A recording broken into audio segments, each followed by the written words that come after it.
Oke, halo teman-teman semuanya. Selamat malam nih. Kita berjumpa kembali di kelas belajar. Pada pertemuan kali ini kita akan belajar tentang subtes penalaran matematika. Sebelum kita mulai belajar, mari kita awali dengan doa. Semoga apa yang akan kita pelajari pada malam hari ini diberi kemudahan dan juga kelancaran dalam memahami materinya. Berdoa dimulai.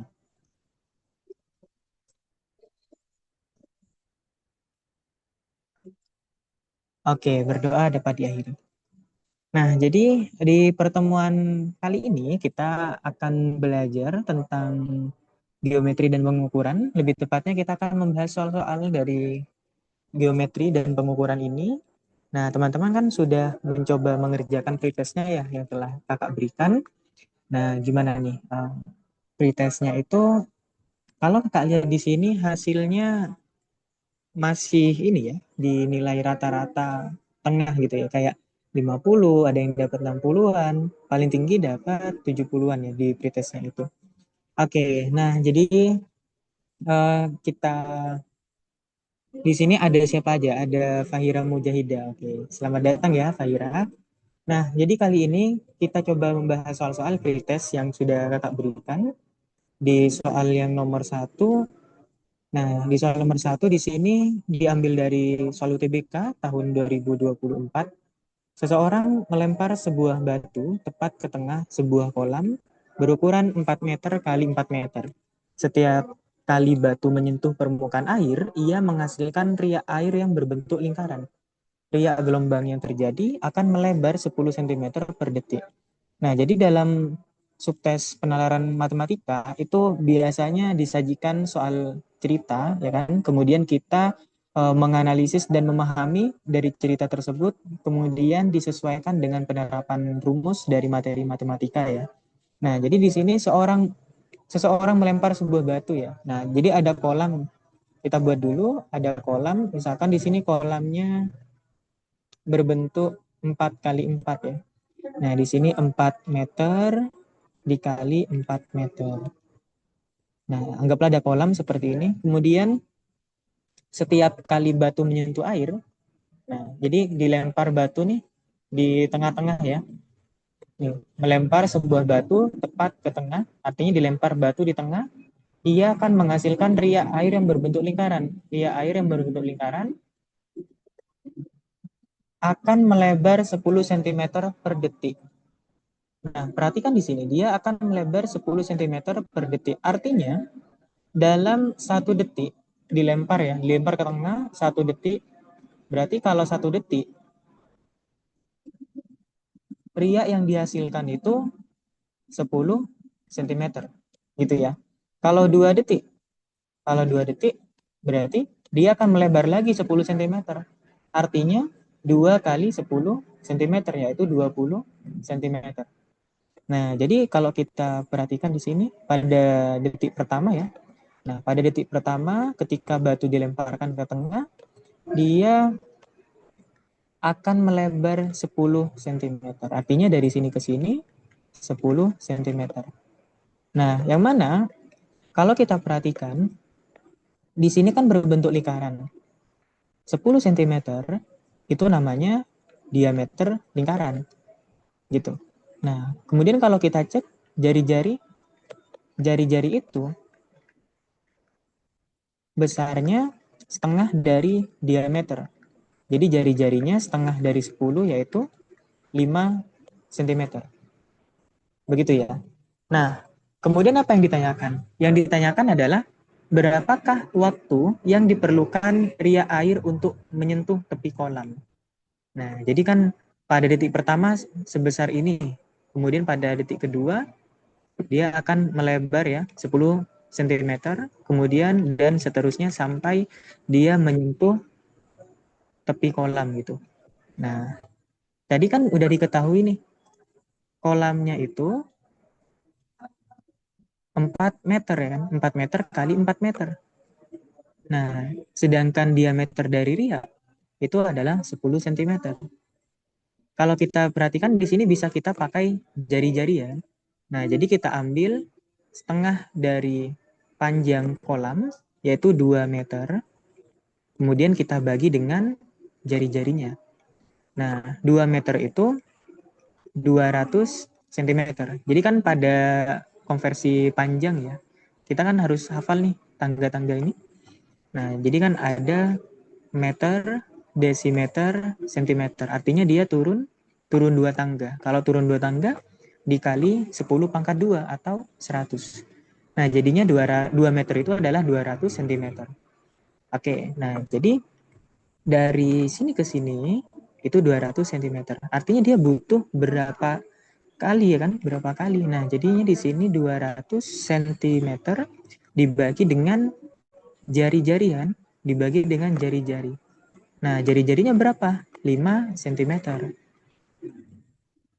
Artinya waktu yang dibutuhkan adalah 200 dibagi 5 yaitu 40 detik. Nah, jadi seperti itu. Dalam menyelesaikan soal seperti ini, kita harus mengetahui dulu apa yang dimaksud kalau misalkan menyentuh tepi kolam. Nah, artinya kan nanti berbentuk lingkaran, terus berbentuk lingkaran sampai menyentuh tepi kolam, ya kan? Nah, kemudian kalau kita pengen tahu dia ada berapa lingkaran, artinya butuh berapa detik gitu kan ya. Kan 1 detik itu 1 lingkaran, 2 detik nanti lingkaran kedua, 3 detik lingkaran ketiga, dan seterusnya. Artinya butuh 40 lingkaran atau butuh waktu 40 detik. Nah, jadi seperti itu ya. Oke, dari teman-teman bagaimana? Bisa dipahami? Dari Ira. Ira sudah paham dengan pembahasan soal nomor 1?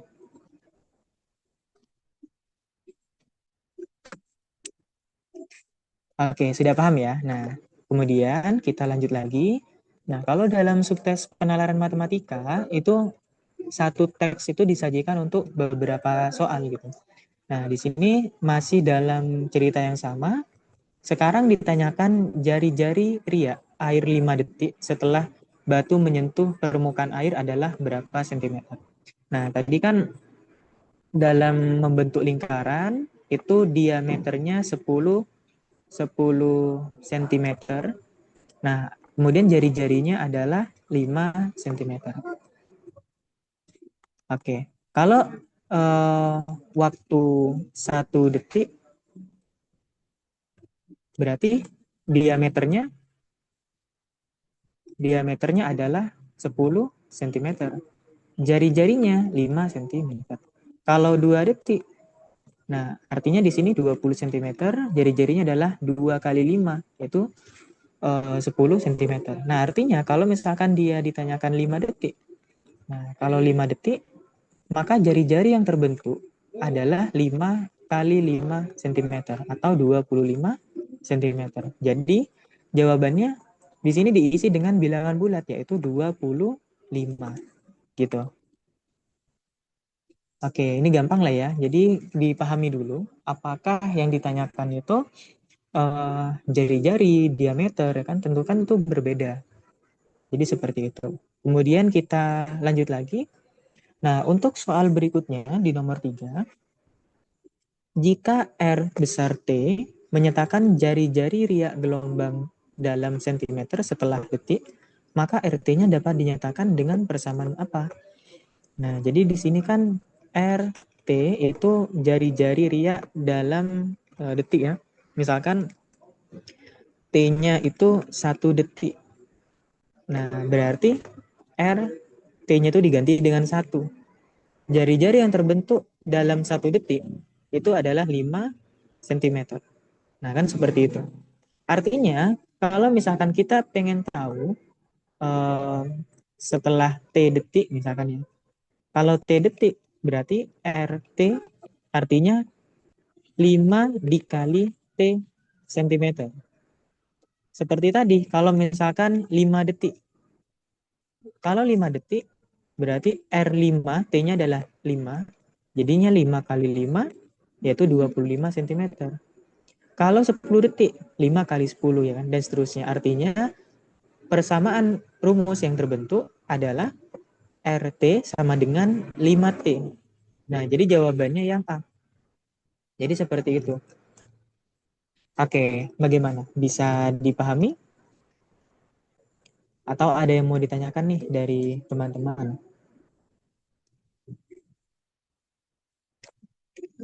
Oke, bisa ya. Nah, kemudian kita lanjut lagi. Soal berikutnya, berapakah luas permukaan kolam yang belum tersapu oleh riak gelombang air setelah 10 detik? Nah, kalau kayak gini kita coba buat ilustrasi terlebih dahulu. Tadi ada kolam, kolamnya itu 4 meter kali 4 meter. Nah, kemudian pada saat batu dilempar ke tengah, 1 detik seperti ini ya. Nah, kemudian kalau misalkan 2 detik akan melebar, 3 detik melebar. Nah, sampai di sini ditanyakan adalah 10 detik. Anggaplah ini 10 detik gitu ya. Nah, kalau pas 10 detik, kemudian berapakah luas permukaan kolam yang belum tersapu? Yang belum tersapu oleh riak gelombang air. Maksudnya gimana? Itu di luar dari riak yang berbentuk lingkaran ini gitu. Nah, jadi kita mencari luas yang kakak arsip ini ya, di luar dari riak yang terbentuk setelah 10 detik. Nah, anggaplah batu dilempar, kemudian ini ya membentuk riak. Nah, kemudian di sini yang daerah yang belum tersapu ini yang ditanyakan.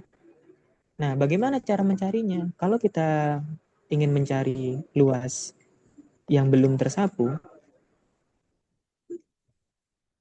kita bisa pakai luas dari persegi, ya kan? Karena kolamnya berbentuk persegi ya, 4 meter kali 4 meter. Luas persegi dikurangi dengan luas lingkaran. Nah, jadi seperti itu. Dalam mengerjakan soal ini, tentu kita harus memahami rumus-rumusnya ya. Kalau luas persegi, rumusnya adalah sisi dikali sisi. Kalau luas lingkaran, ini luas persegi, ini luas lingkaran, itu rumusnya adalah pi r kuadrat. Oke, kita lanjut lagi. Nah, jadi luas persegi ini 4 kali 4 ya. Sisi kali sisi. Dikurangi dengan luas lingkaran. Pi R kuadrat. Nah, jadi kita cari dulu jari-jari pada detik ke-10, ya kan?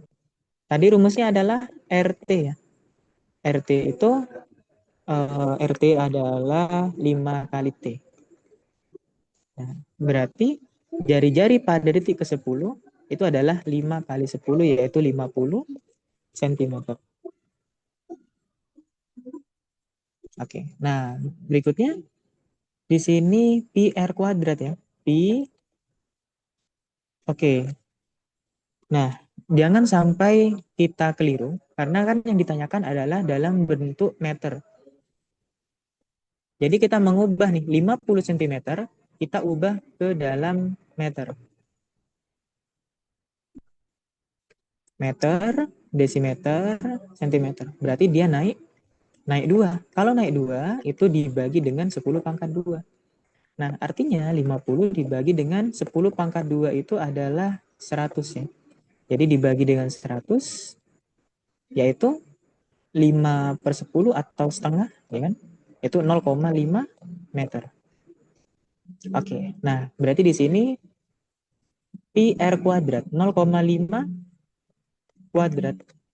Jadinya 4 kali 4 16 dikurangi pi dikali 0,5 kuadrat. 5 kali 5 25. Kemudian di sini 10 pangkat min 1 kali 2 yaitu 10 pangkat min 2. Jadinya 0,25 ya. 0,25. Nah, sehingga hasilnya adalah 16 dikurangi 0,25 pi meter persegi.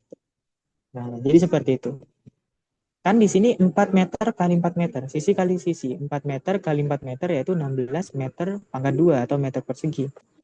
Kemudian di sini 0,5 meter kali 0,5 meter ya kan. Jadinya 0,25 meter persegi. Nah, jadi untuk satuannya sudah benar ya. Sehingga jawaban yang tepat adalah yang C, 16 dikurangi 0,25 pi meter kuadrat. Gitu. Oke, bagaimana untuk soal yang ini? Apakah bisa dipahami?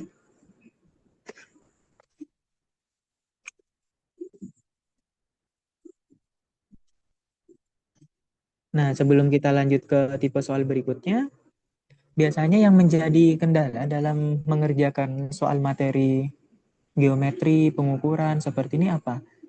Kan ada banyak ya untuk geometri itu kan ada dua macam, ada geometri bangun datar, ada geometri bangun ruang gitu.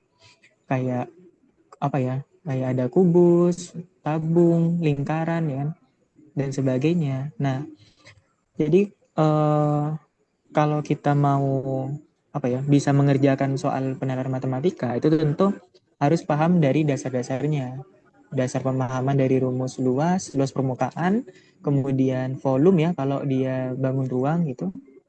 Oke, jadi harus paham ya teman-teman. Terus kita lanjut lagi untuk soal berikutnya. Nah, di soal berikutnya, seorang tukang lampu akan memasang lampu gantung yang panjangnya 0,5 meter. Akan dipasang tepat di tengah ruangan berbentuk balok dengan ukuran 12 meter kali 8 meter dengan tinggi ruangan 3 meter.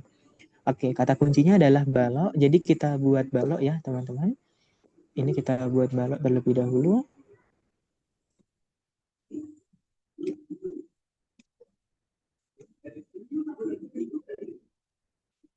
Oke, anggaplah ini sebuah balok ya yang merepresentasikan dari kamar tersebut akan memasang lampu gantung panjangnya 0,5 meter. Oke, ini ada lampu ya. Lampu gantungnya itu panjangnya 0,5 meter. Baloknya itu ukurannya 12 meter dikali 8 meter, tingginya 3 meter. Saklar untuk menyalakan atau mematikan lampu akan dipasang 1 meter di atas permukaan lantai. Nah, berarti kalau ruangannya berbentuk balok, lantainya itu kan yang ini ya. Nah, ini kan lantainya. Nah, anggaplah di sini saklarnya ini 1 meter di atas lantai ya. Jadinya saklarnya ada di sini. Oke. 1 meter kabel listrik dijual dengan harga 100.000 dan hanya dapat dibeli meteran dengan ukuran bilangan asli. Oke, ini udah dapat ya informasinya. Berikutnya kita apa nih?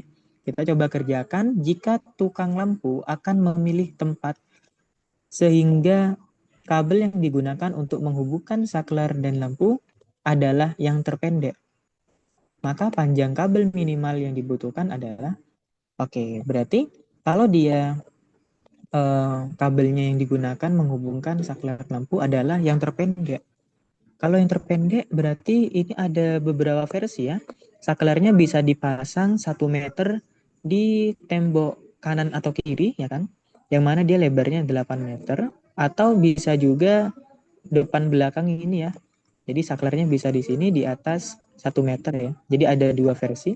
Anggaplah ini yang A, ini yang B. Kemudian ini ada lampu ya. Lampunya menggantung di sini.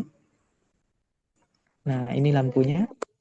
Oke, nah berikutnya eh, panjang kabel minimal yang dibutuhkan.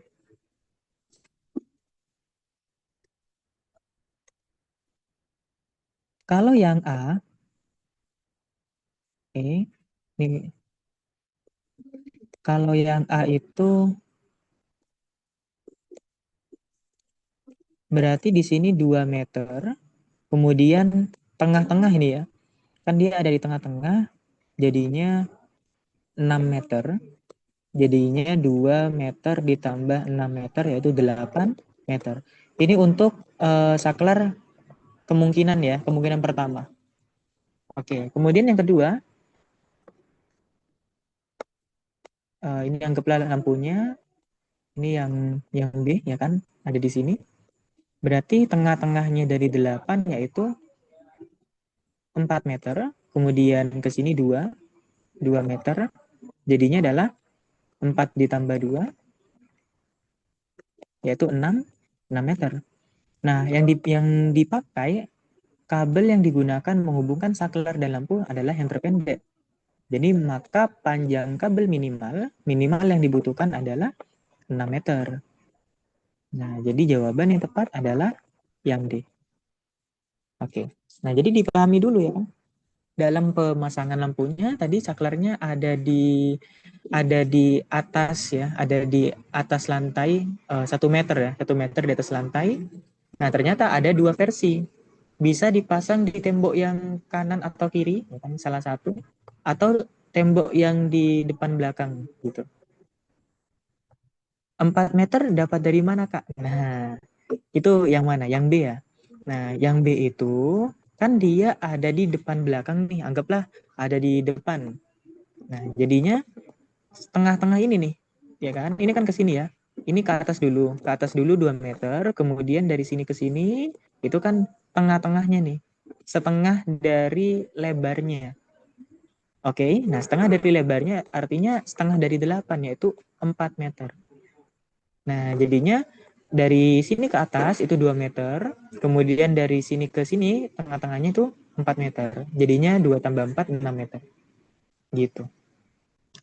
Oke, jadi ada dua versi ya. Kalau misalkan saklarnya ada di samping kanan atau kiri, berarti pakai setengahnya dari panjang nih nantinya. 2 meter tambah setengah dari panjang. Kalau misalkan saklarnya ada di tembok yang depan belakang, nah berarti 2 meter ke atas ditambah setengah dari lebarnya. Gitu. Gimana? Kebayang nggak, teman-teman?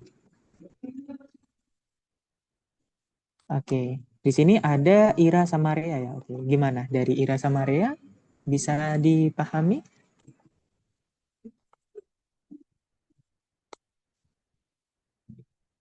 Oke, dari pertanyaan Ira, sudah terjawab atau belum? Atau masih bingung?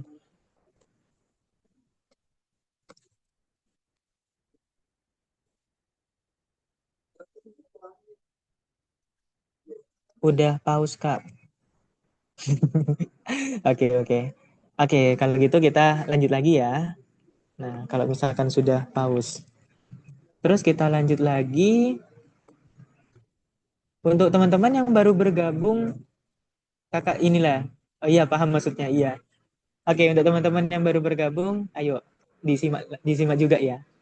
Nah, soal berikutnya. Nah, ini ada cerita teman-teman. Seorang tukang lampu akan memasang lampu gantung, panjangnya 0,5 meter. Jadi ada lampu gantung nih, ya kan? Ada lampu, itu panjangnya 0,5 meter.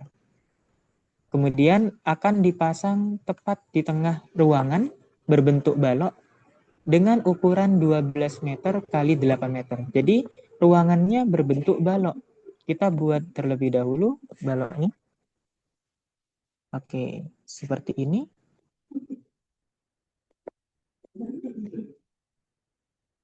Nah, jadi ruangannya berbentuk balok. Ukurannya 12 meter, panjangnya, lebarnya 8 meter, tingginya 3 meter. Saklar untuk menyalakan atau mematikan lampu akan dipasang 1 meter di atas permukaan lantai. Oke, tadi kan saklarnya bisa di samping kanan kiri atau depan belakang. 1 meter kabel listrik dijual dengan harga 100.000 dan kabelnya itu dapat dibeli meteran dengan ukuran bilangan asli. Jika tukang lampu akan memilih tempat sehingga kabel yang digunakan untuk menghubungkan jarak dan lampu adalah yang terpendek. Oke. Tadi kan udah kepilih nih ya kan yang terpendek. Yang terpendek yang mana? Yang ada di sini ya, yang B ya. Nah, jadi dipasang nih saklar di sini. Nah, ini 1 meter di atas lantai. Artinya dari sini ke sini 2 meter. Terus dari sini ke sini ke lampunya adalah berapa? 4 meter. Oke. Jadi ilustrasinya itu, ini kan lampunya menggantung ya. Nah, ini lampunya menggantung. Ini saklarnya. Oke, ini kurang panjang ya. Nah, ini saklarnya di sini. 2 meter ya kan? Kan tingginya 3 meter. Artinya 1 meter di atas lantai saklarnya berarti dari saklar ke langit-langit itu 2 meter. Kemudian dari ujung sini ke tengah lampunya yaitu setengahnya dari lebarnya. Berarti 4 meter.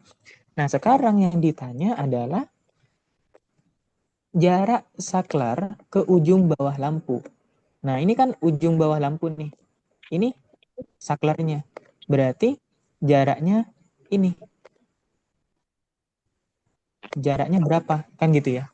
Nah, sekarang bagaimana cara kita mencari jaraknya?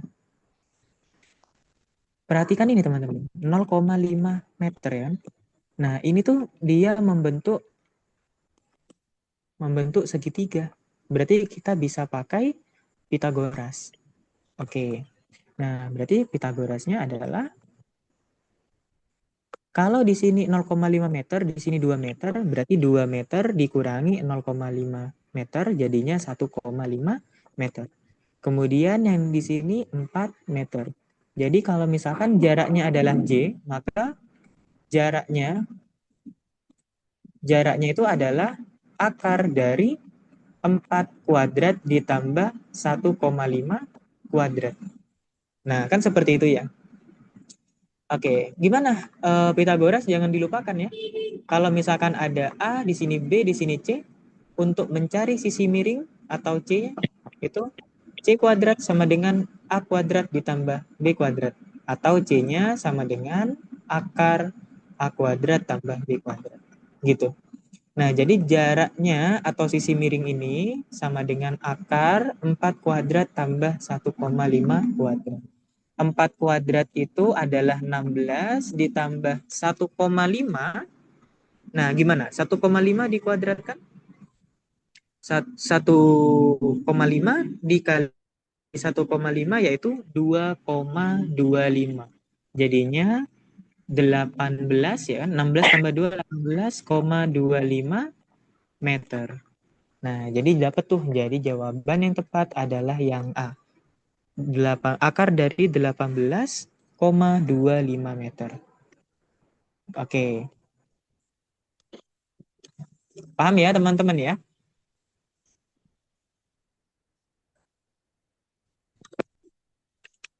Oke, kita lanjut lagi ke soal yang terakhir.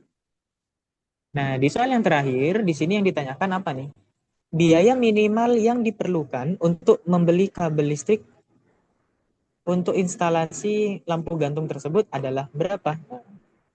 Jadi kalau misalkan ditanya biaya minimal, berarti kita harus mengetahui yang namanya ini ya, apa namanya? Panjang kabelnya. Tadi panjang kabelnya berapa? Panjang kabelnya kita ambil yang terpendek tadi ya. Instalasinya adalah yang terpendek. Jadinya seperti ini. Ini lampu, kemudian ini saklarnya. Tadi 2 meter ke atas, kemudian yang terpendek itu 4 meter ya. 4 meter, kemudian dari sini ke sini 0,5 meter. Oke, nah berikutnya biaya minimal yang diperlukan untuk membeli kabel listrik. 1 meter kabel listrik, 1 meter kabel itu harganya 100.000. Oke, nah tapi hanya dapat dibeli meteran dengan ukuran bilangan asli. Kalau kayak gini, instalasi lampu gantungnya artinya kabelnya dari saklar ke atas, kemudian dari sini ke sini, kemudian dari sini ke lampunya. Jadinya 2 meter ditambah 4 meter ditambah 0,5 meter, yaitu 6,5 meter. Nah, tapi di sini bukan bilangan asli ya kan? Karena ini namanya bilangan desimal. Jadi bilangan aslinya adalah 7 meter. Bilangan asli. Nah, maka dari itu harga yang harus dibeli adalah 7 meter dikali dengan 100.000, yaitu 700.000. Jadi jawaban yang tepat adalah yang B. Biaya minimal yang diperlukan untuk membeli kabel listrik untuk instalasi lampu gantung adalah 700.000. Nah, kenapa Kak? Enggak 650.000? Karena kan di sana tertera hanya dapat dibeli meteran dengan ukuran bilangan asli. Nah, jadi kalau misalkan ketemunya 6,5, nah berarti sebenarnya itu bukan bilangan asli. Jadi bilangan aslinya adalah 7. Gitu ya, dibulatkan lah, anggaplah seperti itu. Oke, gimana teman-teman? Dari penjelasan kakak sampai di sini ada yang mau ditanyakan? Apakah sudah cukup? Sudah aman?